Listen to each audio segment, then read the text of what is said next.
EBS TV, television reloaded. All right, thank you for staying connected. It's Issues and Answers, the broadcasting service. I'm Josephine Eimihe. This morning we'll be looking at conflict resolution strategies on our topic this morning. Conflict is inevitable, that we know. But how can we manage conflict?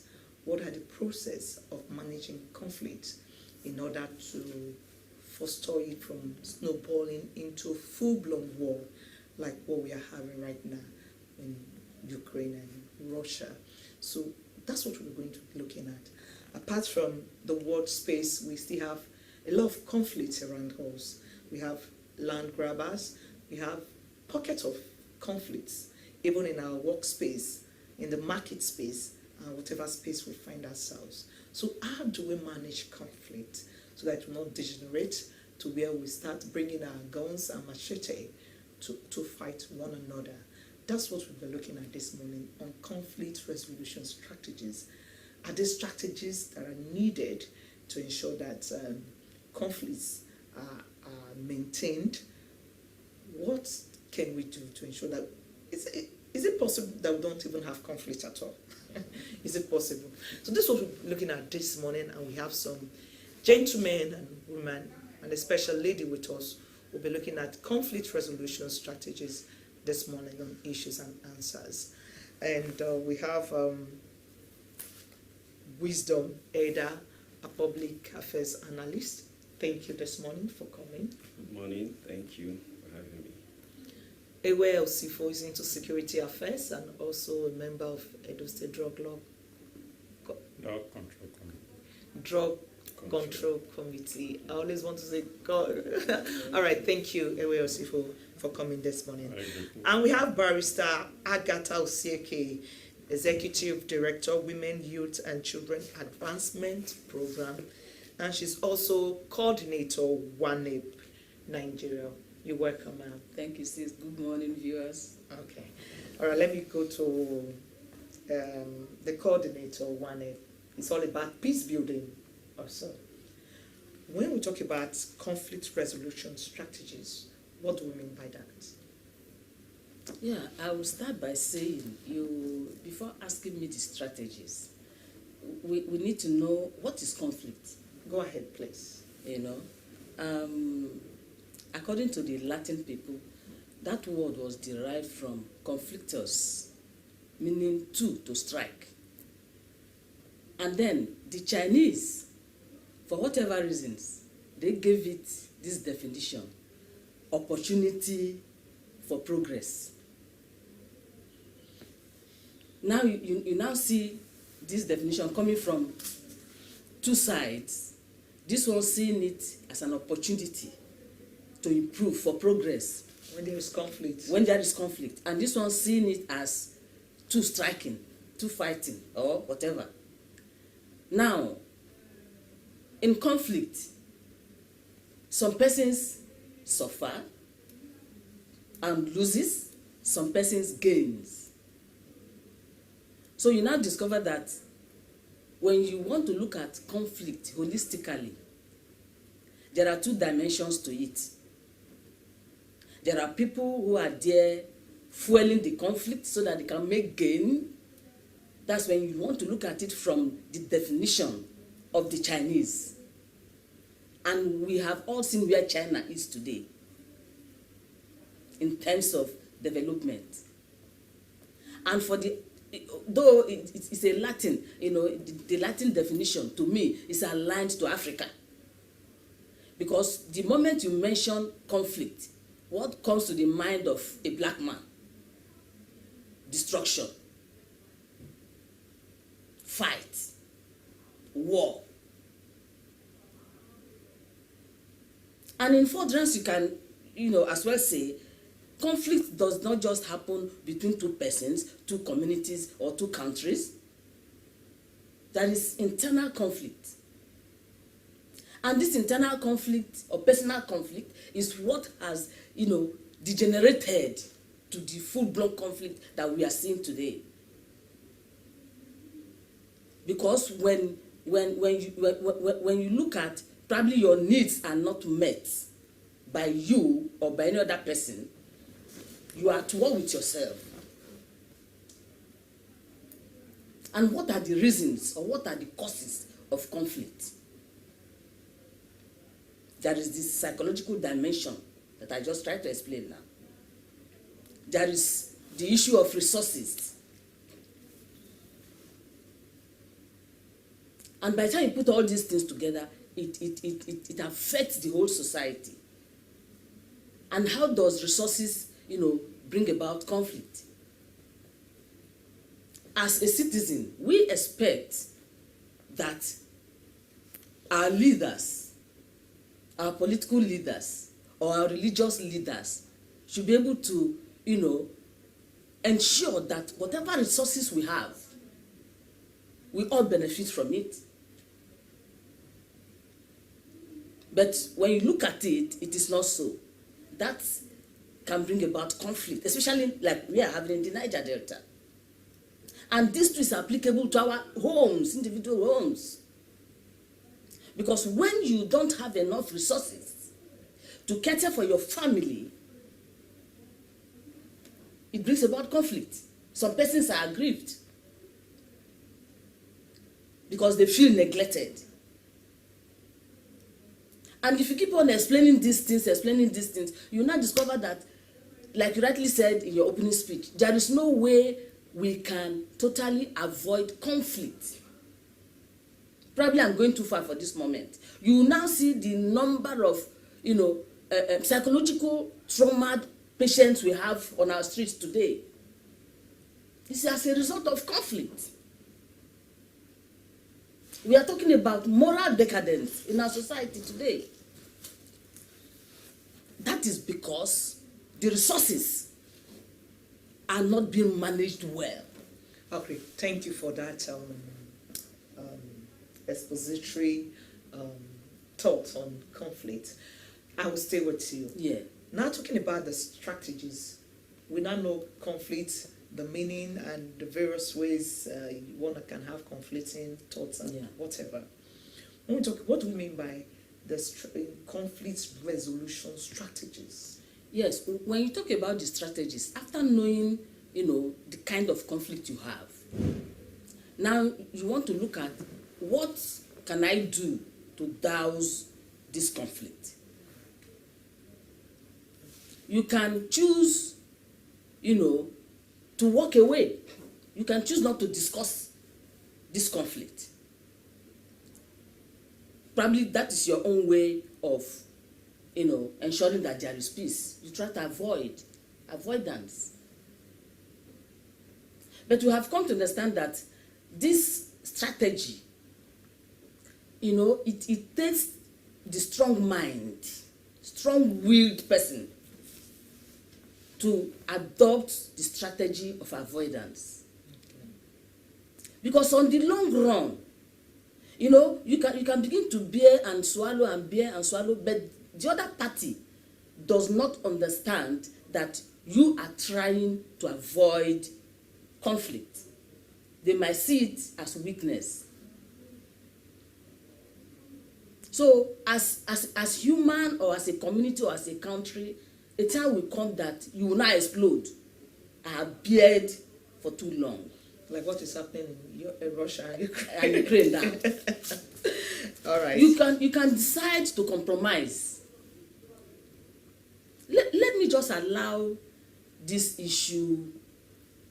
Let me just allow his own take to this whole issue. All right. You understand? You are compromising, whether his own dimension is wrong or not. Okay, thank you for your thoughts. Let me come to Wisdom Herder. When we talk about conflict resolution and the strategies, what do we really mean by that? Your thoughts, please. All right. Thank you very much. I want to say that conflict resolution strategy, they are just strategies and ways that can be proffered by two or different warring factions in order to find solution to their challenges and then to also reach a long-standing peaceful resolution so that everybody will be satisfied.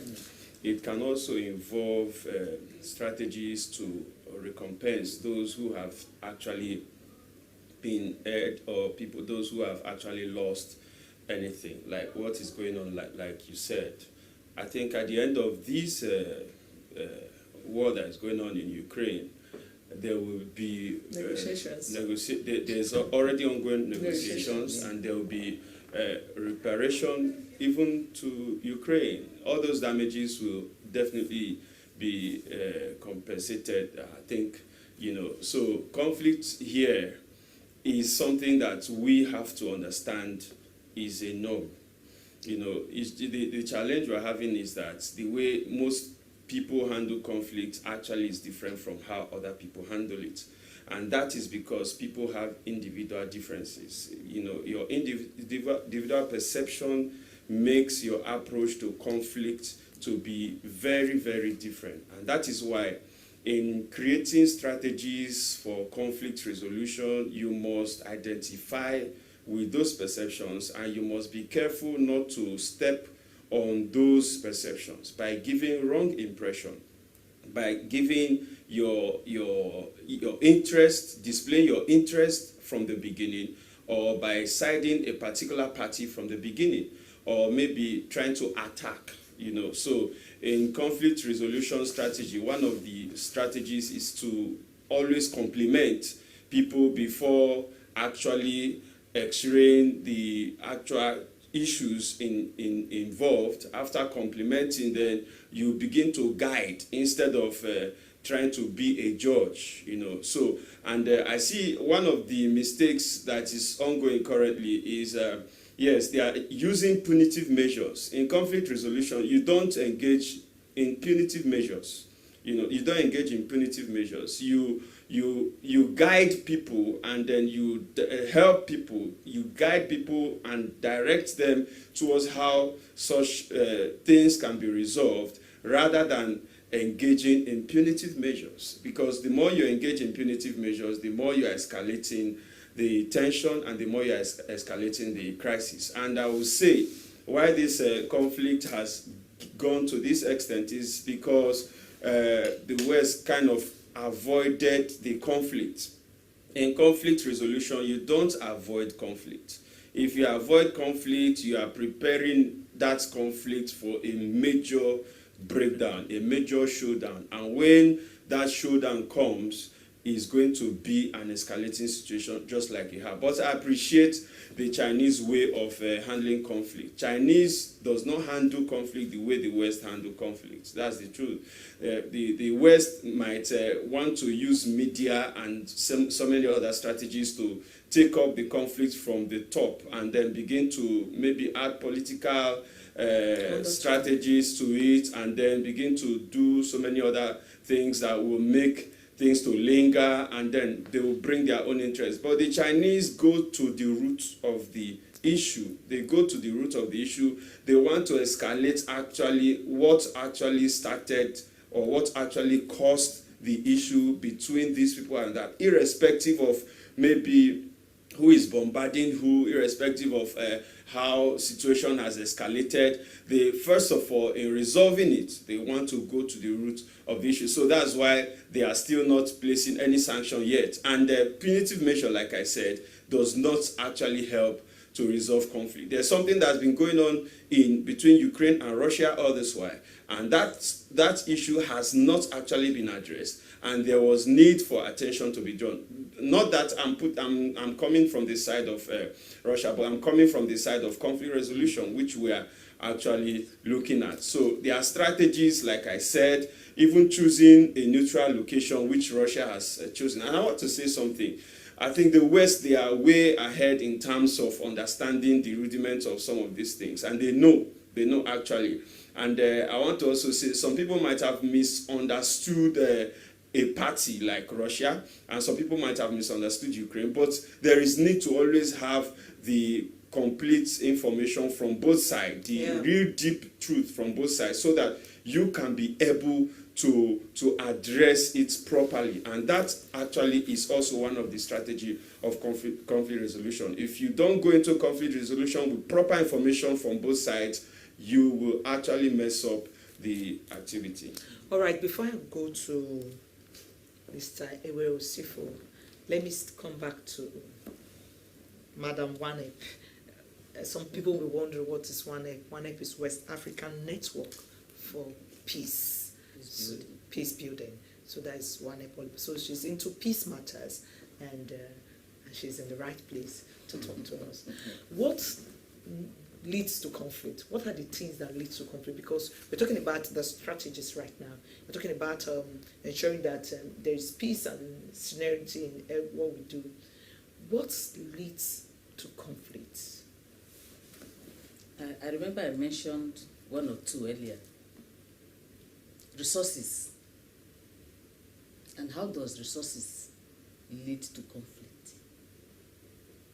One, when there is no equitable distribution of resources, it can lead to conflict. Okay. And power can also lead to conflict. Part also? Yes. When it is not evenly, whether to use the word distributed or agreed upon, can as well lead to conflict. Lack of communication can lead to conflict. And if you look at these three I have brought out now, you now discover that they can occur to a person, to persons, to communities, to countries. When these things are not addressed the way they should be addressed, they can lead to conflict. For example, the relationship between Russia and Ukraine. There was a relationship. But at a point in time, there was misunderstanding along the line. For either you don't agree with me or I don't agree with you. And all these things boils down to probably not understanding the context in that relationship. We are talking about the world now. How did it get to that point? It was lack of communication, lack of understanding. Now look at resource distribution. And if you look in depth to this Russia and Ukraine conflict, you can't rule out the fact that there is resources somewhere that, one or two persons are not, agreeing that these things should be distributed evenly. Now, look at our own environment. There is problem all over the place. The south is burning, southeast is burning, yeah. Northwest is burning, everywhere is burning. Would we leave our own issues and begin to discuss Ukraine and Russia? Because what has led to the problem of Ukraine and Russia, if time is not taken, Nigeria and one other country will begin to face this same challenge. Because we have refused to ensure that resources are distributed evenly. We have refused to see that power is distributed evenly, equitably. Because these are the things that are, fuming conflict in Nigeria today. Different tribes are talking, different sections are talking, different, political zones are talking. What now? What can we do to ensure that we are able to handle our situation Now you and I will know the issues that are facing us. Is it not possible for some persons, some think tanks, some political analysts like my brother, you understand, to come up with a roadmap to say this and this and this and this we must do to ensure that we achieve this and this and this result? In as much as we cannot rule out the fact that there must be conflict, but the conflict should be minimal, that we can be that they can be managed. All right, thank you for your thoughts. Ms. Iwe, what do you think are the causes of conflict? What leads to conflict from your perspective? From creation, conflict has been there. I tell people, man is a remedial creation. When God created, there was conflict. Man has to come in and become a remedy. And if you still look at the scripture a little bit, my brother in the scripture, Job said, a man born of few days is full of trouble. Conflict said is trouble. Trouble everywhere. I thank God that has brought us back home so that we can leave Ukraine and Russia so we can deal with the matter. But it's affecting us in one way or the other. Because, you see, conflict is trouble in itself. It's here with man. We should be able to learn how to solve it. And we can manage. There is no conflict that cannot be managed. It's just that sometimes some people want to claim to be Oga. Because when it comes to issue of conflict and you want to really resolve conflict, leave matter of who is senior, who is not senior. Let us look for how will it benefit the greater population, the greater majority of our people, than looking for who is senior. Like if you are looking at what we are seeing here now, majority of the conflict we have here that have not been resolved, that is about to blow, a lot of them have to do with communication. There is no communication. You just come grab my land and you think I will not react. You just come drive me away from my farm and ask a cow to take over my farm, and you think we can continue to do that. One day you see reaction from somewhere. So conflict has come to stay with us. But what I'm saying that it is manageable. Our adage says the tongue and the teeth, they are the closest friends. They still fight and they remain in the same mouth. That is how conflict. Nobody can say there should be no conflict. I'm not here to say there should be no conflict, but there will be conflict, but it should be resolved, and it can be resolved if only we are ready to resolve it. Sometimes we now begin to think about the things of the mind. You want to resolve conflict, and you just believe that, yeah, before we start, 95% is my own, let us leave 5% on the other group. It's not going to happen. When it comes to issue of conflict resolution, since we have agreed that it is there, from a session from the beginning, you can think about 50-50 before you can continue to look at this way and the other way. Conflict is a thing that has come to stay with us, and it can be resolved. In the home, father and mother, there used to be conflict, disagreement. If you refuse to talk, you are only looking for the day the conflict will become bigger. If you refuse to talk, if you used to say what you just bottle it today, you bottle it tomorrow, you bottle it the next day, one day your body cannot take it again. Your heart it will just explode, and you now begin to think how this thing has become. But you have been resolving it little by little, you discover that if you just go the way they are coming, it is something we call it will come to pass, or it has come to pass. It will come, sit down, don't run away, attend to it. Sometimes you resolve your personal conflict with yourself. You resolve conflict with you and your spouse, and a third party could be involved when necessary. And when it is at the level of escalation that the third party has to be involved. But at that level of just coming up, we can sit down, you tell me your side, I tell you your side. Hey, we just talk about River State, I think Imo State. I have been conflict in their border already. And I think they are in court because of some oil well. That's also conflict. So we're looking at the other side of resource control. And, education is a very good thing in life. When people are educated, they begin to think differently. Their mind will be lighter. Be able to think. You don't just stand. We are the owner of the soil, son of the soil. At this computer age, digital age, every one of us, we are in Nigeria. All of us are son of the soil. Even I don't want to be son of the river.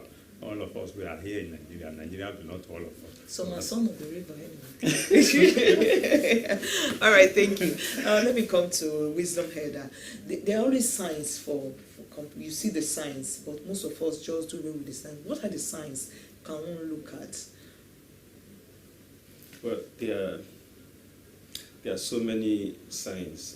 There are so many reasons that can degenerate into conflict. You know, actually, like they have said, disputes are some of those causes. Sometimes land disputes, boundary disputes.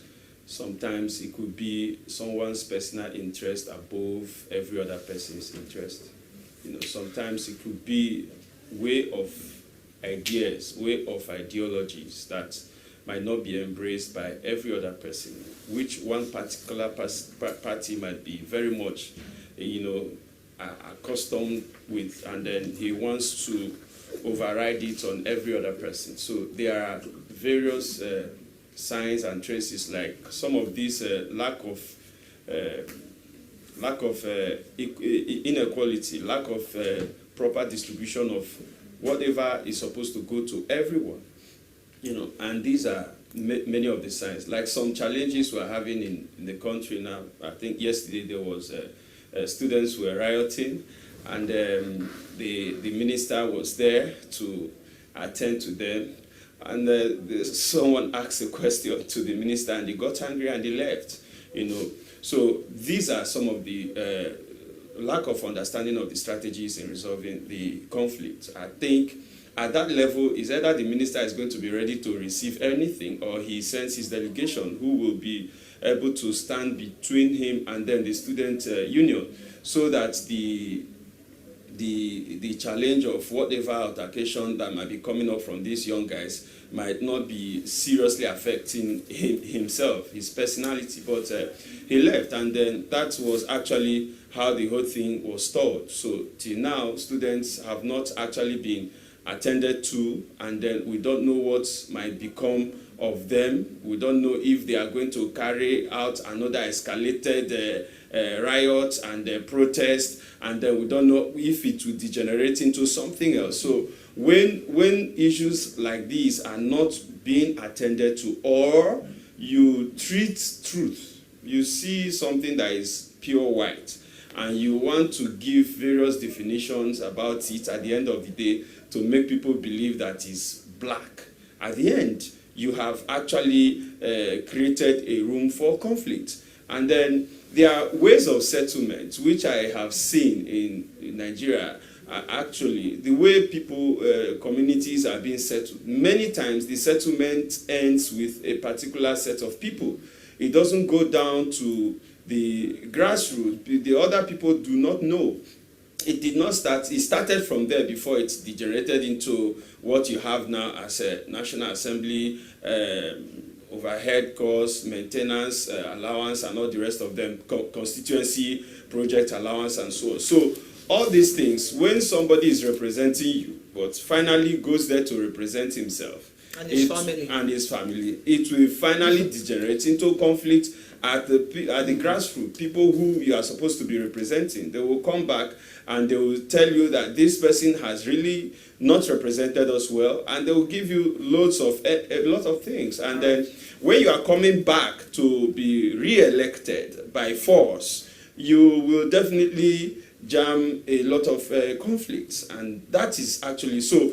There are so many traces and different ways, like he said in the Bible. There are so many insurrections. People had to go against a rule, and particularly the law that was existing. You know, where there is no law and order, where there is no rule guiding people's activity, definitely people will introduce their own patterns. So thank you so much for that. Madam Wanep, you're into peace building. I asked him the question. There are some signs, you know, that this thing will soon bring a lot of problems to it. So what are the things one can look at for, watch out for, so that it will not result to that place, to that position when we have conflicts? You know, in peace building, we call it early warnings. Okay. There are signs you see, and as a peace builder, you now begin to think, if this thing or this thing is not addressed immediately, it could escalate. I always like using Nigeria. I'm in Nigeria. What we are seeing in the country today, the high level of poverty that we are seeing today would result to something terrible tomorrow if not addressed. We are beginning to see the signs everywhere. We are beginning to see what our youths are doing now. Killings. Nobody moves unconsciously anymore. As you move, you are very conscious of the person behind you, the person by your right, the person by your left. It's going to that level.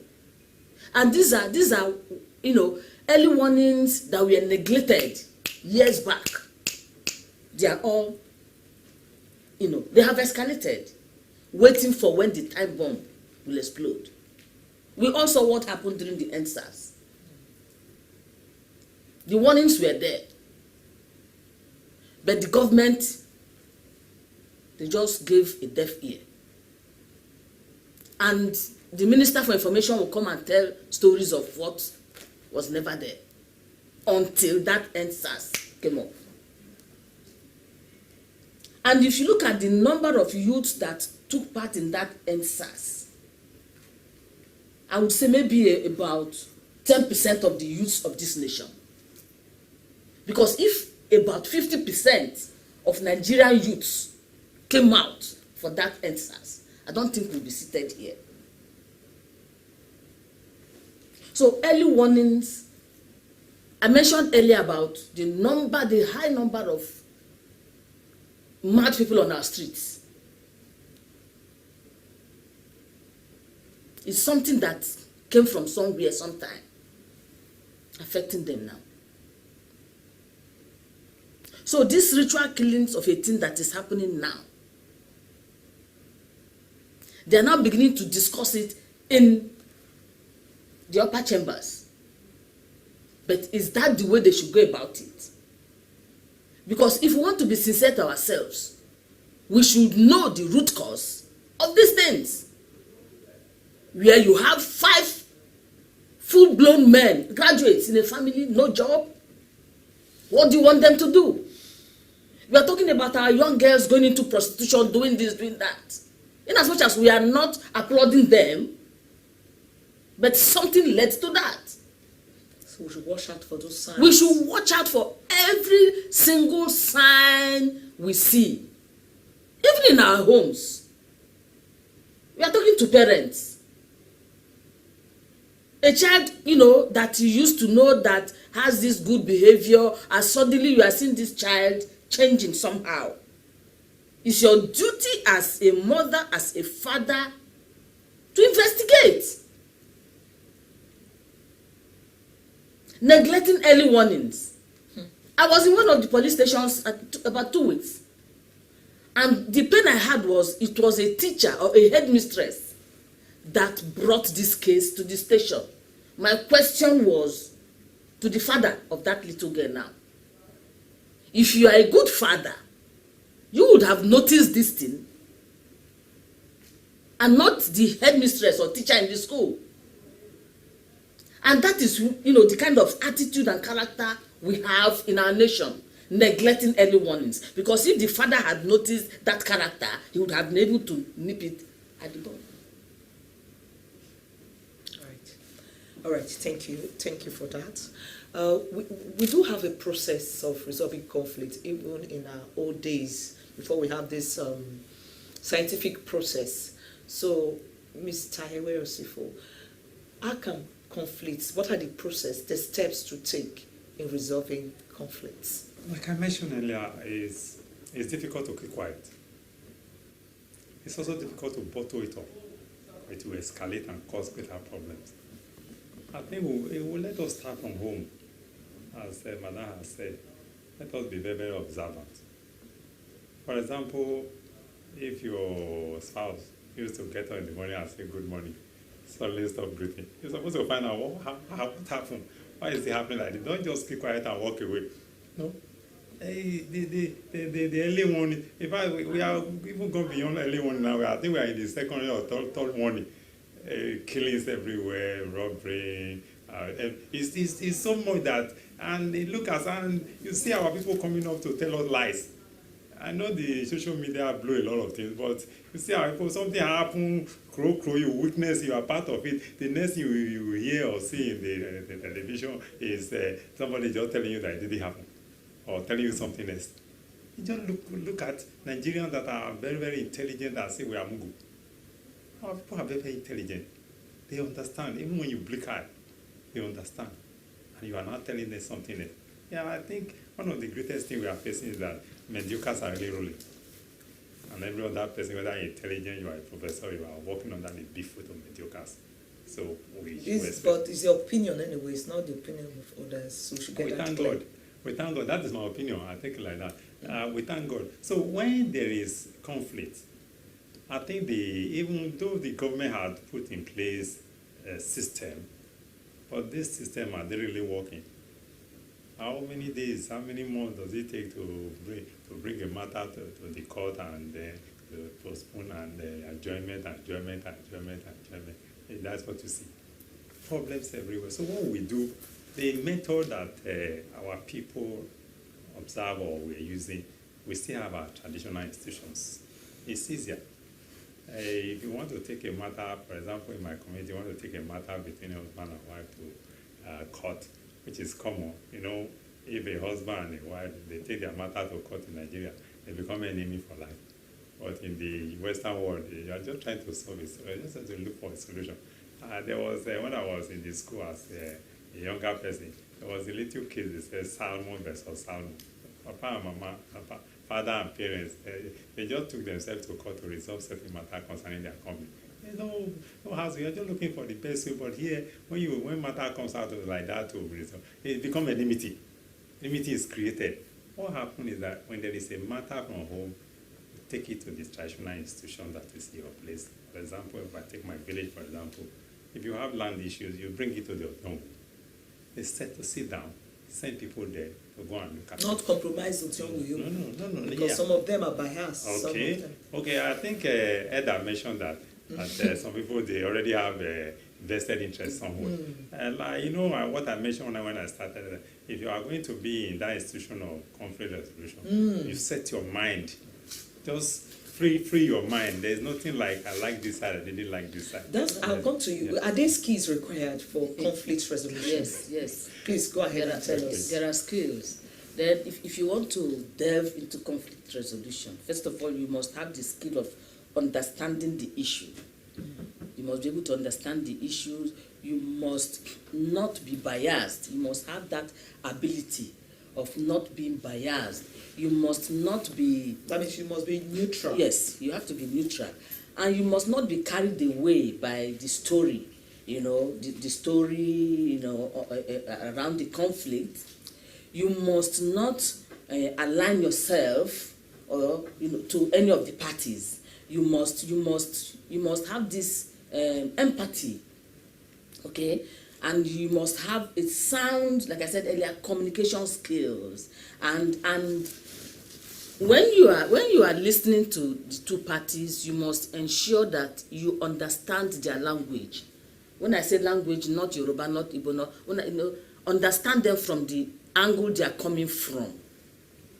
And you must be able to give a fair judgment.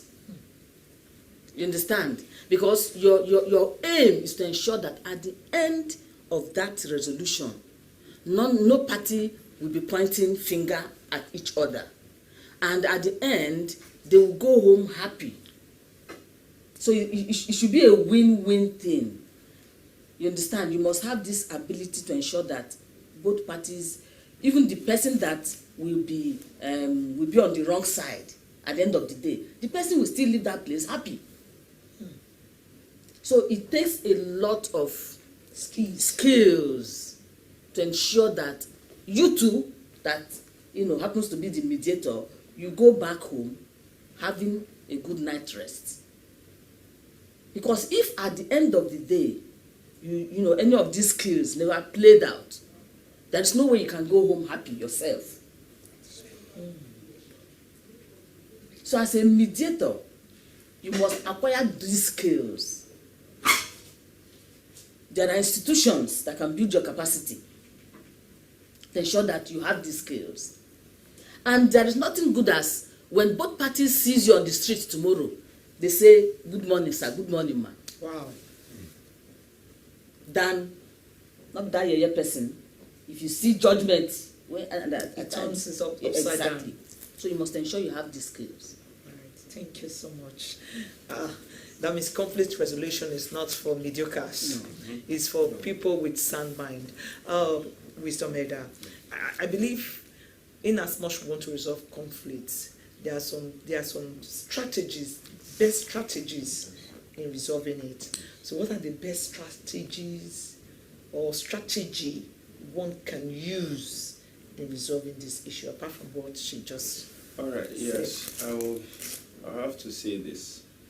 Our society here, we have to improve on strategies of conflict resolution. We have to improve on building structures, building committees, building a lot of strategies in our neighborhoods, the communities, and so on. Take, for example, if you go around, you hardly see a feedback mechanism in the States. All right? So there is no, I don't know how people can send information back to the government, the governor, directly. I'm not talking of passing through all the bureaucracies. I'm talking of a toll-free line or the use of chatbot. Okay. Now, and there's something I must commend as well. I think some days back I've always gone to that part of Edo State, Otubu, to see the road. But recently I went there and I saw a new development going on there on the road. So I must commend that, because these are strategies. If, like when the local government system died in some states, a lot of strategies of conflict resolution died. That's the truth. When you don't have local government areas existing, when governors scrapped them and then they fixed just going there for salaries, a lot of things were gone. So these are people who can send information back to the center.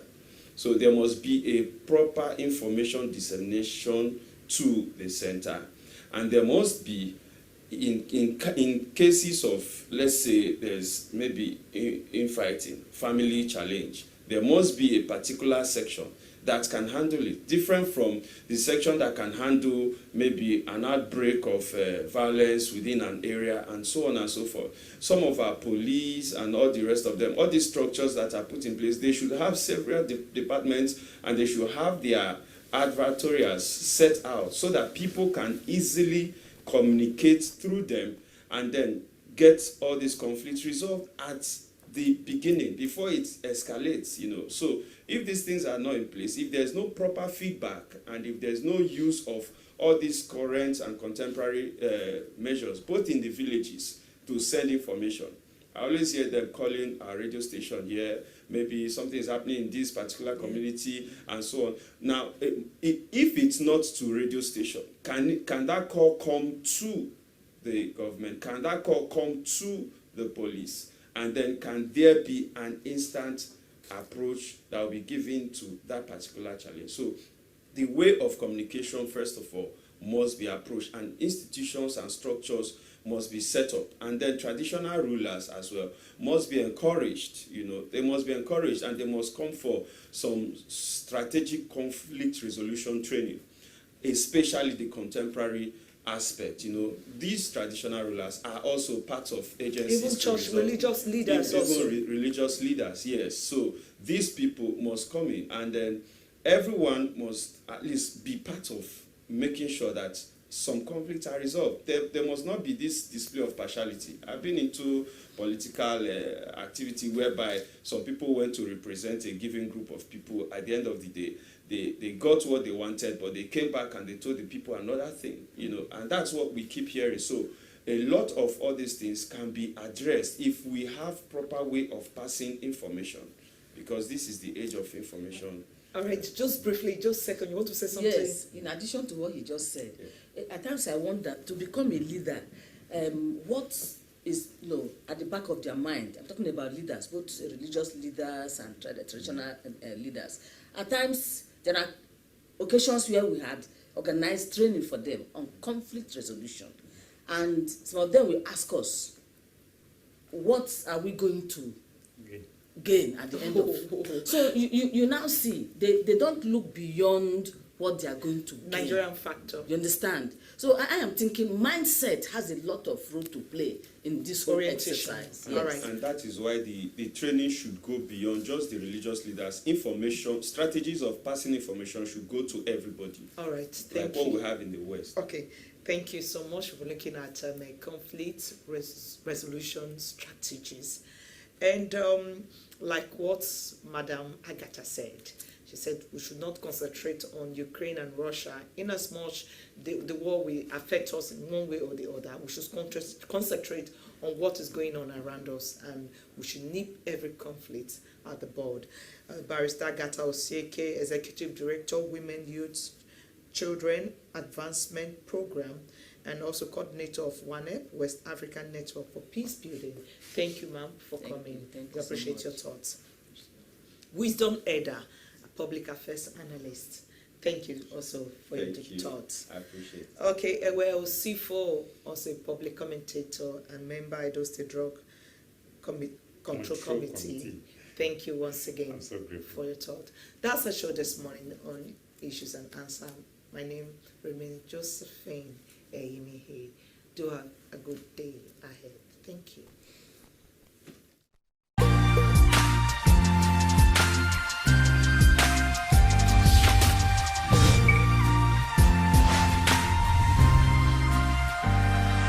EBS TV.